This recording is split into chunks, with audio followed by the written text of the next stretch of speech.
Good morning, magandang umaga sa lahat. Kami ay nag-walking ngayon. Ang oras dyan is 5:30 ng umaga at medyo madilim-dilim pa.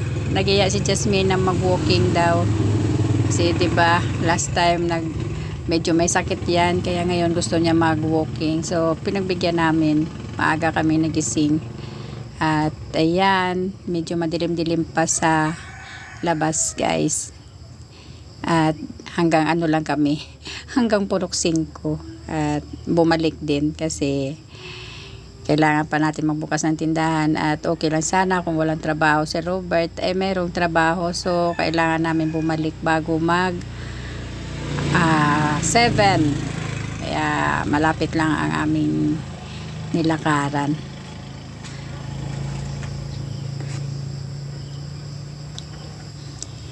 Masarap sa pakiramdam pag maaga pa tayo makapag-walking. Pakiramdam mo parang bigla kang lumakas. 'Di ba guys? Parang fresh na fresh yung pakiramdam natin pag maaga pa tayo makapag-walking sa labas. Lalo na maganda ang panahon. Kaya lang, hindi ko talaga yan magawa sa araw-araw dahil alam nyo naman na mayroon tayong binabantayan na tindahan. So, minsan pag mag-time lang tayo, yun lang yung magawa natin, mag-walking ng saglit sa umaga. Yan yung aming kalsada dito sa papuntang Purok 5 yan.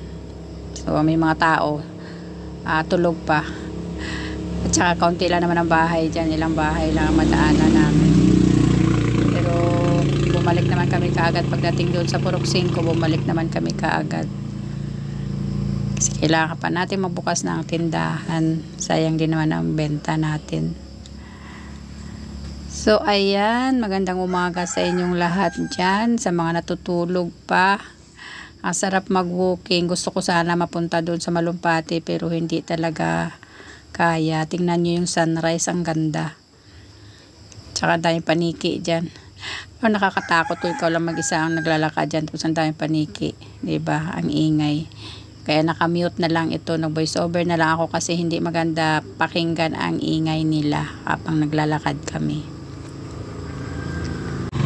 At dyan na nakabalik na kami ng bahay. Nakauwi na. At naabutan namin si Robert na nagbubukas na ng tindahan. Nakapaglaban na yan, nakapagsaing na.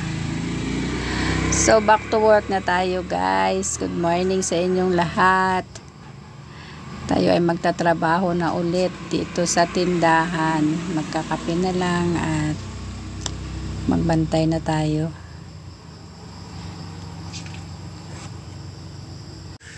Yun lang aking update ngayong umaga. Bye!